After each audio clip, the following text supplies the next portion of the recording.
তো চলো কলেজের পরীক্ষার ভিডিও তো আমি এখনও শেষ করতে পারিনি, তো তাই ভাবলাম দেরি হলো ভিডিওগুলো আমি কিন্তু দেবই, তো একটু ব্যস্ততার জন্য দিতে পারিনি। আমরা দুজনেই চললাম পরীক্ষা দিতে, বাংলা পরীক্ষা ছিল আমাদের। তো বাসের মধ্যে যা ভিড়, তাও একটা পরীক্ষার টেনশন, তবুও নিজের মধ্যে হাসিটা কিন্তু ছিল। সারা বছর পড়াশুনো না করে দুদিন আগে পড়ে পরীক্ষা দিতে যাওয়ার ব্যাপারটা আমাদের মধ্যে আছে। তো সেই সবই যাওয়ার আগে অনেক গল্প, ভাই তুই আমি পাশাপাশি বসবো, একসাথে বসলে আমরা সব পারবো, এই ধরনের কথাবার্তা। তো এখানে গিয়ে পরে দেখো কি হয়। এখানে পূর্বার কথা শুনেই নিলে পূর্বা বলছে এটাইকে বলে ভাগ্য, ফার্স্ট বেঞ্চে পড়েছে, কি আর করা যায়, দুঃখের কথা কি বলবো।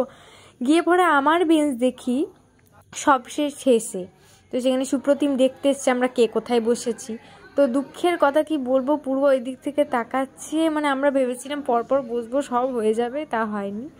যাই হোক, এভাবেই চলছে। তারপর আমাদের পরীক্ষা ঠিকঠাকই হয়ে গেছে।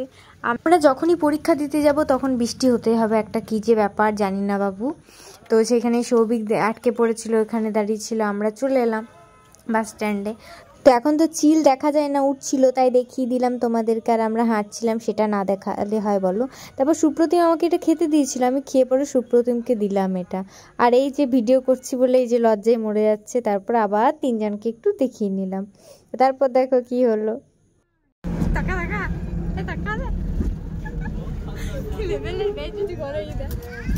ভিডিওর দিকে তাকাতে তো এনাদের খুব লজ্জা, কি আমি বুঝি না কিসের লজ্জা। তো যাই হোক, তারপর পূর্বাও নেমে পড়েছিল, পূর্বা কিন্তু ওরকম কিছু করেনি। যাই হোক, টাটা করে ও চলে গেল। তো আজকের ভিডিও পর্যন্ত। ভিডিওটা ভালো লাগলে অবশ্যই একটি লাইক করে দিও। বাই।